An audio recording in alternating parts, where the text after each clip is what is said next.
Article 300.15b of the National Electrical Code addresses the reuse of electrical materials.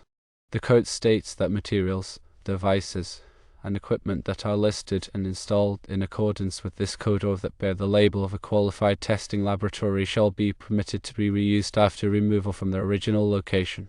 This means that if electrical components were initially installed according to code and are certified by a recognized testing laboratory, they can generally be reused. However, there are critical exceptions to this rule that must be considered to ensure safety and compliance. Firstly, equipment that has been damaged or modified cannot be reused. This is because damage or modifications can compromise the integrity and performance of the equipment, potentially leading to hazards such as electrical shock or fire. Secondly, equipment that has been used in a hazardous environment may not be reused in a non-hazardous environment. Hazardous environments can expose electrical equipment to corrosive substances, extreme temperatures, or other conditions that degrade their performance and safety. Using such equipment in a non-hazardous environment could lead to premature failure or other problems. Thirdly, equipment that is not compatible with the new installation cannot be reused. Compatibility issues can arise due to differences in voltage, current, or other electrical characteristics. Using incompatible equipment can cause malfunctions, damage, or even hazardous situations. Considering the specific scenario of use, underground service entrance, wire obtained from a scrap or salvage yard, several factors come into play. Use wire is designed for direct burial in the ground, making it suitable for underground applications. It's insulated to withstand moisture, chemicals, and physical stress typically found in such environments. However, obtaining use wire from a scrap yard introduces several potential issues. The condition of the wire is uncertain. It may have been damaged during the initial installation, removal, or storage at the salvage yard. Damage to the insulation can compromise its ability to protect against electrical shock and ground faults. The wire may have been exposed to environmental conditions that have degraded its performance. Underground environments can contain corrosive substances that attack the wire's insulation and conductors. Exposure to sunlight, temperature extremes, and moisture can also accelerate degradation. Determining whether the wire meets current code requirements is challenging. Electrical codes are updated regularly to reflect new safety standards and technological advancements. Wire salvaged from an older installation may not meet the requirements of the current code, potentially leading to violations and safety hazards. Given these concerns, it's generally not recommended to reuse used wire obtained from a scrap or salvage yard for permanent installations. The risks associated with using potentially damaged, degraded, or non-compliant wire outweigh any cost savings. If used wire is needed, it's best to purchase new wire from a reputable supplier. New wire is guaranteed to meet current code requirements and will be in good condition, ensuring a safe and reliable installation. In summary, while the National Electrical Code permits the reuse of certain electrical materials under specific conditions, it's crucial to carefully consider the potential risks and ensure that all applicable requirements are met. Always prioritize safety and compliance when working with electrical systems. When evaluating whether to reuse electrical materials, consider these key factors. Firstly, verify that the material is listed and labeled. The NEC allows the reuse of materials, devices, and equipment that are listed by a qualified testing laboratory, such as Underwriters Laboratories, or UL, or Electrical Testing Laboratories, or ETL. Listing and labeling indicate that the product has been tested and meets recognized safety standards. Secondly, inspect the material for damage or modification. The NEC prohibits the reuse of equipment that has been damaged or modified, as this can compromise its integrity and safety. Carefully examine the material for any signs of physical damage, such as cracks, dents, or corrosion. Also, check for any unauthorized modifications that may have been made to the equipment. Thirdly, assess the environment in which the material was previously used. The NEC restricts the reuse of equipment that has been used in hazardous environments, as exposure to corrosive substances, extreme temperatures, or other harsh conditions can degrade its performance and safety. Determine whether the material was previously used in a location where it was exposed to hazardous substances such as flammable liquids, gases, or dusts. Fourthly, confirm compatibility with the new installation. The NEC requires that reused equipment be compatible with the new installation, ensuring that it can function safely and effectively. Check the voltage, current, and other electrical characteristics of the material to ensure that they are compatible with the requirements of the new installation. Fifthly, consider the age of the material. While the NEC does not explicitly prohibit the reuse of older materials, it's important to consider their age and condition when evaluating their suitability for reuse. Older materials may be more likely to have deteriorated or become obsolete, and they may not meet current safety standards. Sixthly, follow manufacturer's instructions. Always follow the manufacturer's instructions when installing or reusing electrical materials. The manufacturer's instructions provide important information about the proper installation, operation, and maintenance of the equipment. Seventhly, consult with a qualified electrician. If you are unsure about whether to reuse electrical materials, consult with a qualified electrician. A qualified electrician can assess the condition of the material and determine whether it is safe and suitable for reuse. Here's an elaboration on the types of hazardous environments that might preclude the reuse of electrical equipment.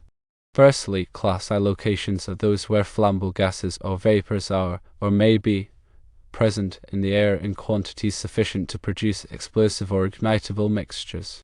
Electrical equipment used in these locations must be specially designed and certified to prevent ignition of the flammable substances. Secondly, Class Roman II locations are those where combustible dust is, or may be, present in the air in quantities sufficient to produce explosive or ignitable mixtures. Electrical equipment used in these locations must be designed to prevent the accumulation of dust and to minimize the risk of ignition. Thirdly, Class Roman III locations are those where easily ignitable fibers or flyings are present but not likely to be suspended in the air in quantities sufficient to produce ignitable mixtures. Electrical equipment used in these locations must be designed to prevent the accumulation of fibers and flyings and to minimize the risk of ignition. If equipment has been used in any of these classified locations, its reuse should be carefully evaluated, and it may be necessary to replace it with new equipment that is specifically designed for the intended environment. Let's consider further the specific issues with reusing underground service entrance or use cable. Firstly, physical damage is a major concern. Underground cables are subject to physical stress from soil movement, rocks, and other objects. This can cause damage to the cable's insulation, which can lead to electrical shorts and ground faults. Secondly, moisture intrusion is another critical factor. Underground cables are constantly exposed to moisture, which can penetrate the cable's insulation and corrode the conductors. This can reduce the cable's conductivity and increase the risk of electrical failure. Thirdly, chemical exposure is a potential problem. Underground cables may be exposed to chemicals in the soil, such as fertilizers, pesticides, and industrial waste. These chemicals can degrade the cable's insulation and conductors, leading to premature failure. Fourthly, aging is a natural process that affects all materials. Underground cables are subject to aging due to temperature fluctuations, ultraviolet radiation, and other environmental factors. This can cause the cable's insulation to become brittle and crack, increasing the risk of electrical hazards. Given these concerns, it's generally not recommended to reuse underground cables unless they have been carefully inspected and tested by a qualified electrician. The electrician should check the cable for any signs of physical damage, moisture intrusion, chemical exposure, or aging. If any of these problems are present, the cable should be replaced with new cable. To elaborate on compatibility, consider voltage, amperage, and wiring methods. Firstly, voltage compatibility is essential. Reused equipment must be rated for the same voltage as the new installation. Using equipment with a lower voltage rating can cause it to overheat and fail, while using equipment with a higher voltage rating can damage the equipment and create a safety hazard. Secondly, amperage compatibility is also important. Reused equipment must be rated for the same amperage as the new installation. Using equipment with a lower amperage rating can cause it to overheat and trip the circuit breaker, while using equipment with a higher amperage rating can overload the circuit and create a fire hazard. Thirdly, wiring methods must be compatible.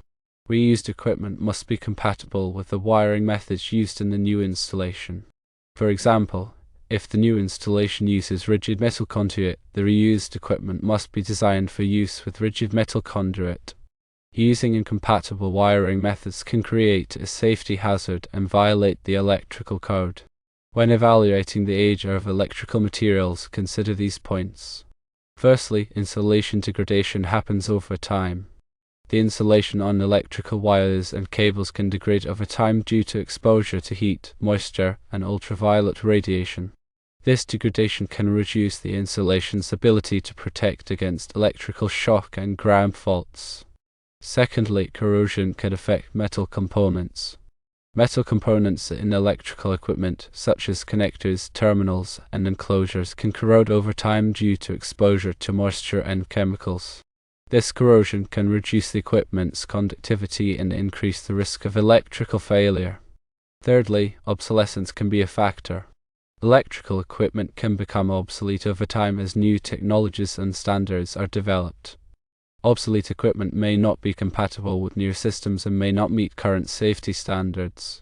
When consulting with a qualified electrician, be prepared to provide them with information about the electrical system. Firstly, the electrician will need to know the voltage and amperage of the system. This information is typically found on the electrical panel or on the equipment being used. Secondly, the electrician will need to know the type of wiring used in the system. This information can be found by inspecting the wiring itself or by referring to the electrical plans for the building. Thirdly, the electrician will need to know the age of the system. This information can be estimated based on the age of the building or by referring to the electrical permits for the installation. The electrician will use this information to assess the condition of the electrical system and determine whether it is safe and compliant with the electrical code. When dealing with underground service entrance or use conductors, specific considerations are necessary. Firstly, use conductors are typically rated for 600 volts. This means that they can be used in systems with voltages up to 600 volts. Secondly, use conductors are typically made of copper or aluminum. Copper conductors are more conductive than aluminum conductors, but they are also more expensive. Aluminum conductors are lighter and less expensive than copper conductors, but they are also more susceptible to corrosion. Thirdly, use conductors are typically insulated with a cross-linked polyethylene or XLPE insulation. XLPE insulation is resistant to moisture, chemicals, and abrasion. Fourthly, use conductors are typically installed in a direct burial application. This means that they are buried directly in the ground without any additional protection. Given these characteristics, it's important to select the appropriate size and type of use conductors for the specific application. The size of the conductors must be large enough to carry the required current without overheating, and the type of conductors must be suitable for the environmental conditions at the installation site. Here are some additional guidelines for reusing electrical materials. Firstly, inspect the material for any signs of damage or wear. Look for cracks, dents, corrosion, or other signs of deterioration. If the material is damaged, it should not be reused. Secondly, clean the material thoroughly. Remove any dirt, dust, or debris that may have accumulated on the material. This will help to ensure that the material is properly connected and that it functions correctly. Thirdly, test the material to ensure that it is working properly. Use a multimeter or other testing device to check the continuity, resistance, and voltage of the material. If the material is not working properly, it should not be reused.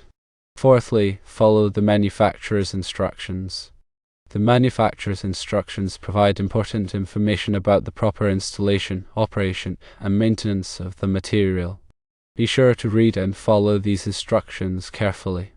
Fifthly, obtain necessary permits and inspections. Before reusing any electrical material, check with your local building department to see if any permits or inspections are required. This will help to ensure that the installation is safe and compliant with the electrical code. Remember, electrical work can be dangerous. If you are not comfortable working with electricity, it's best to hire a qualified electrician to do the work for you. By following these guidelines, you can help to ensure that reused electrical materials are safe and reliable. When assessing the environment where electrical equipment was previously used, consider the presence of corrosive substances. Corrosive substances can damage electrical equipment and reduce its lifespan. Examples of corrosive substances include salt water, acids, and alkalis. Also, evaluate the presence of extreme temperatures. Extreme temperatures can also damage electrical equipment. High temperatures can cause insulation to break down and conductors to corrode, while low temperatures can cause materials to become brittle and crack. Furthermore, consider the presence of excessive moisture. Excessive moisture can also damage electrical equipment. Moisture can cause corrosion, short circuits, and other problems. Finally, think about the presence of vibration or shock. Vibration or shock can also damage electrical equipment. Vibration can loosen connections and cause components to fail, while shock can cause physical damage to the equipment. In addition to the general guidelines for reusing electrical materials, there are some specific requirements for certain types of equipment.